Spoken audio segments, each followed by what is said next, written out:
Right, so don't mind the hair while I make this video, but the topic for today is the market pullback, right? So the market pullback, much needed pullback because we were so overbought for so long, and it's a healthy thing to have this pullback, right? But did I expect it to go this deep and this drop off like a cliff? No, I didn't. And the good thing about this is that it's going to provide a solid buying opportunity for the stocks that you want at a discount. But it's also a double-edged sword because we don't know how far we're going to dip after this crazy wild dip. So this is why I always say about maintaining portfolio, not using full margin balance if you're using margin. And specifically for me, since I do use margin, that's why I keep a significant amount of cash.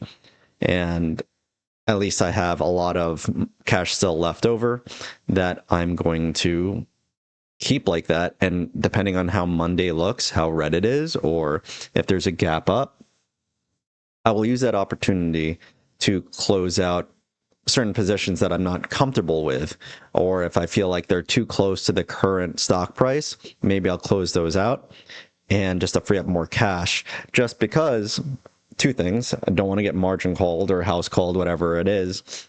And secondly, I want to be able to have cash available to get into some leaps, to do some solid cash secured puts at certain levels where the premiums will be nice. And if I do get assigned, I'll be at getting the stocks at a great discount.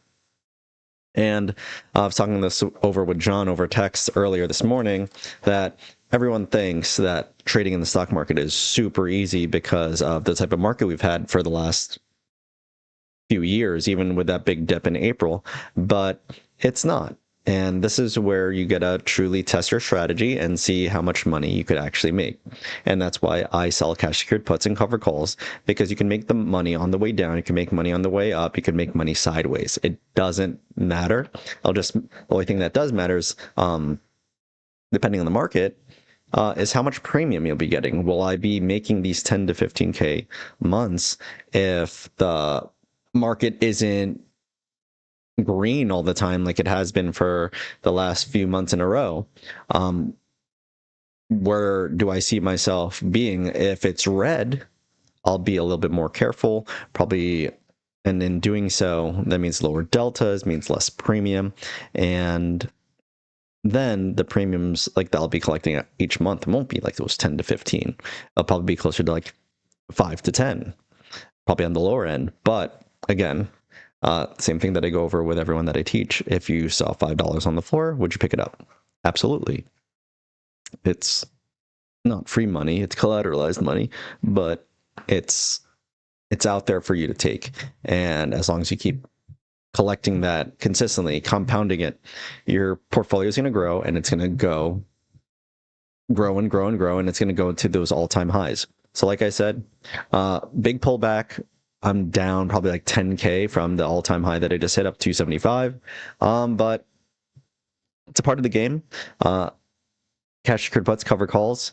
I'll take whatever appreciation I can get. I'll get out of whatever plays that I need to feel more comfortable. And we will go from there and just continue to just collect the income and wait for the next run up again. And we'll hit more all-time highs very soon. So this is a quick update video of what my mindset is going into next week. And hope you guys like it. Please don't forget to like, comment, subscribe, and I'll see you guys very, very soon. Peace.